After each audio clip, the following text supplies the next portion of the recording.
Hello, everybody, and thank you for tuning in to the Liberty Report. With me today is Daniel McAdams, our co-host. Daniel, good to see you this morning. How are you this morning, Dr. Paul? Well, I'm doing well, and we're going to continue our discussion on Syria. It's a little bit different right now because what's happened since we talked yesterday is that there was a little old raid going on by the Attorney General in New York and went through the private papers of Trump's personal attorney. Well, you're not supposed to do that, but there's exceptions, and they got a search warrant, so it's okay. But Trump is very unhappy about this, which then raises the question of what we talked about yesterday. You know, Trump has already threatened he was going to do something in Syria. And if this is as significant as they say it is, you know, Trump just might use that, for the distraction. The interesting thing to me, though, is everything seems to be in chaos. I guess we must be seeing things with blinders on because when things get chaotic, usually markets crash.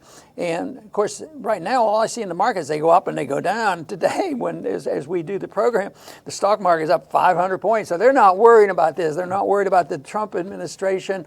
They're not worried about the destruction of the attorney-client relationship. I think that's the big news. And the second one is whether or not this is going to prompt the opening of some real hot war. And of course, it's been reported that our Navy's moving in that direction with a significant amount of power. So, and the Russians have already said, don't get too close any better. You didn't warn us. You didn't follow protocol. You're supposed to tell us when you bring these warships this close. You haven't done it. So that's stirring up, but it's something that I think is going to have the potential of exploding just any minute. So we'll have to wait and see. I don't know whether there's anything else up Trump's sleeve that he might do, but right now the most logical thing, if he's looking for distraction and getting people to rally around the flag, it's going to be dealing with Syria because everybody knows that Assad has to go, and everybody knows the Russians are guilty of everything. Therefore, it'll be an easy target. So we'll have to see what happens. Yeah, it does seem like the president's trapped. There's nothing he can do about this Mueller thing. It seems to have spun out of control.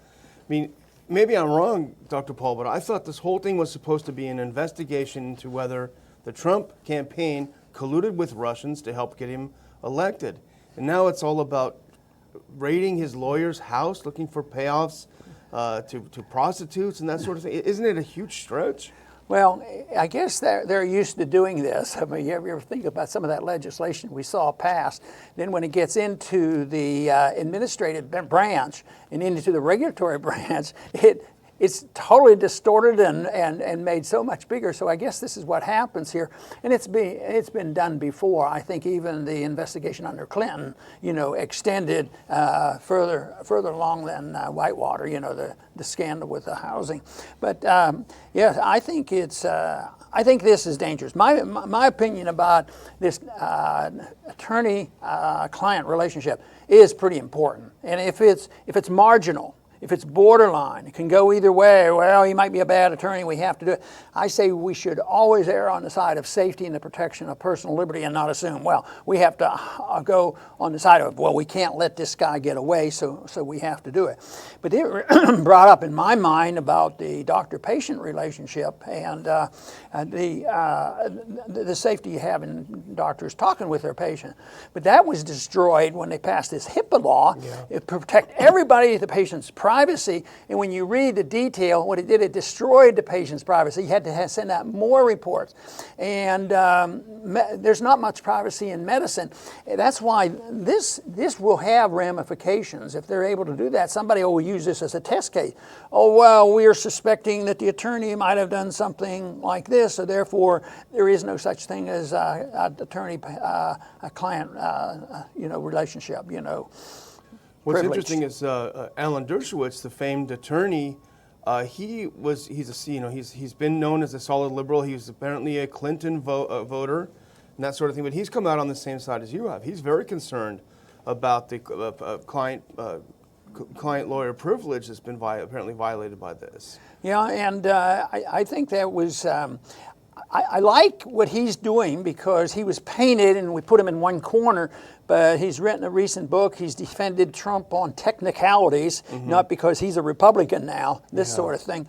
So no, I think he's a very credible person, but I don't know whether it was he that said it, but something about if this would have been done to Clinton, you know, the civil libertarians, ACLU would be out they'd there. have been out Yeah. really checking this up. So, you know, they pick and choose.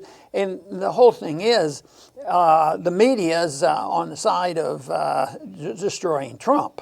And this one could be very serious, but I have no idea what's up Trump's sleeve. And once again, although we anticipate a lot of this, not exactly this incident, but that Trump's getting ready to do something. He probably didn't even need this, but this is going to, you know, help him.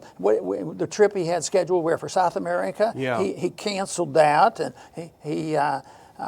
he put the vice president in charge of that and take care of it. He has to be the commander-in-chief and direct these military forces and direct the Navy and know what's going on in this war in Syria.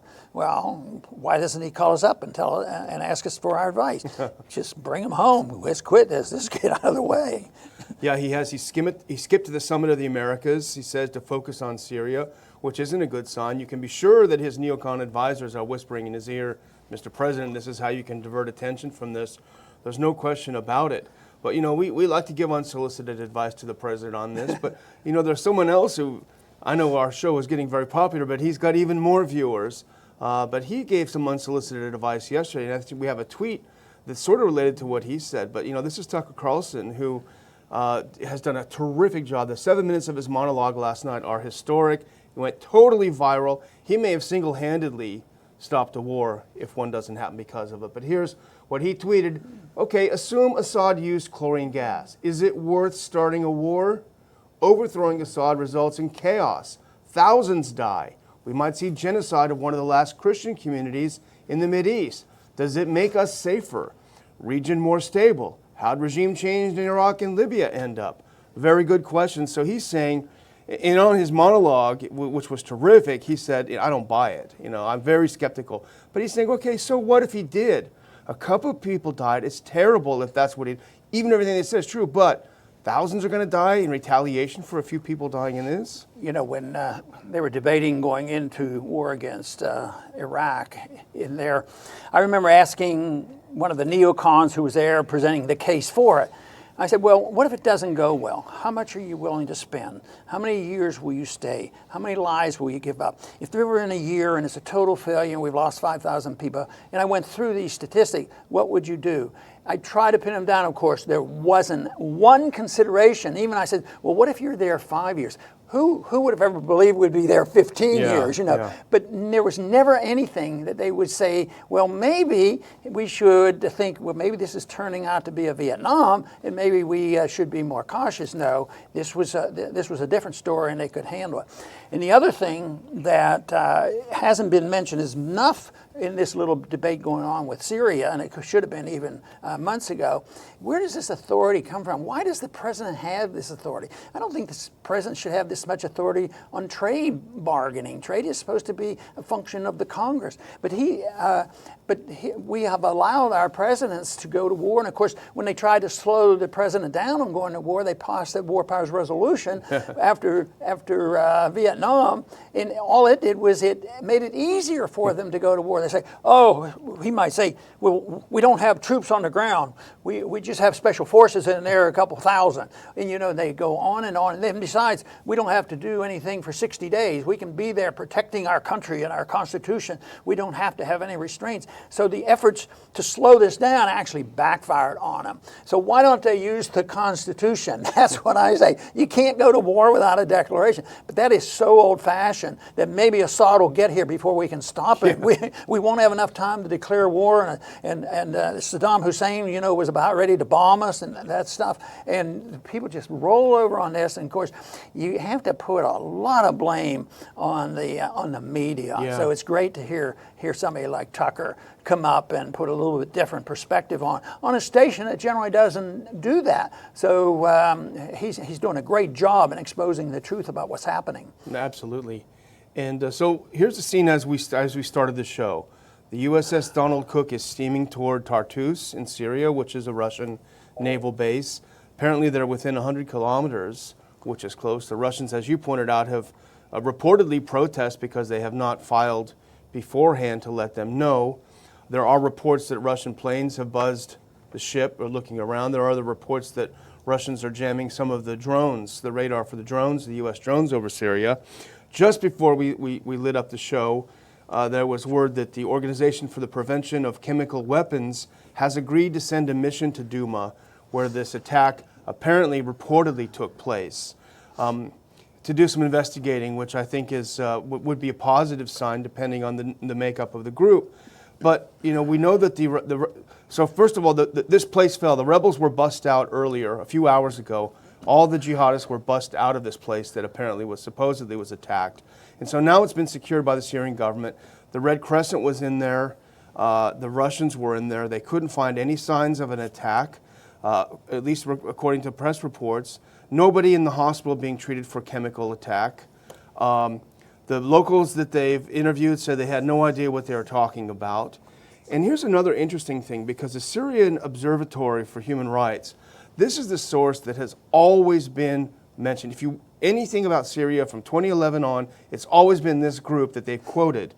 All of a sudden, this group is not quoted, because what they reported is that 21 civilians died as a result of suffocation caused by shelling, which collapsed the basement. This is what they reported.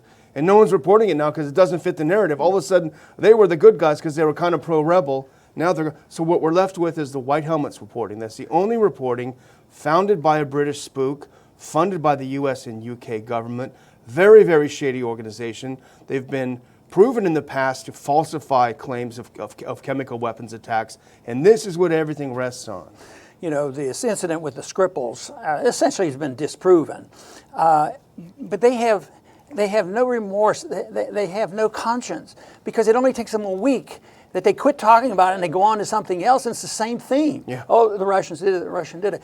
And everybody says, and even Trump does it, the assumption of total guilt. It's absolutely proven. He doesn't bring it up. They don't dare use the word alleged, like most of the television companies. When there's a murder or something, they still say alleged, alleged, alleged when it's domestic. But here, nothing is alleged. It's absolutely true. Turns out, and you've read this same report, which makes it easy for me to believe, with a little bit of medical background, that the Skripals might have suffered from food poisoning. That would explain that much more than that poison gas, because there's no way they could have been exposed to the gas that they claimed that they were. And just lived for, and been fine for a few hours, gone off to a pub and everything, and then all of a sudden fallen sick. Yeah, it is amazing how you're not hearing anything about this anymore. Apparently, Yulia Skripal was released from the hospital at least, and maybe her father as well. They're doing fine, although the pets were all killed by the authorities. But they've housed them off. The little report I heard today is, they're kept in secret. Nobody's allowed to interview them or check them out or anything. But of course, now, who knows who would like to kill them, Yeah, that's scary. Because even if the whole thing was, fake, they did it, and people are going to be very angry about it. The people they were trying to punish, which were the Syrians, Assad, and the Russians, and everybody else. So those were serious things that they've done. And I actually watched this. I don't usually do this, but I watched live the, believe it or not, the Russian ambassador to the UN Security Council gave a briefing yesterday, as did Nikki Haley, our own illustrious ambassador to the UN, about this. And it was interesting to hear them talk past each other. But the Russian ambassador, I think what stood out, well, he had a couple of good zingers, which are true. And everywhere you've gone, you've left chaos in the wake. You should stop intervening in these places.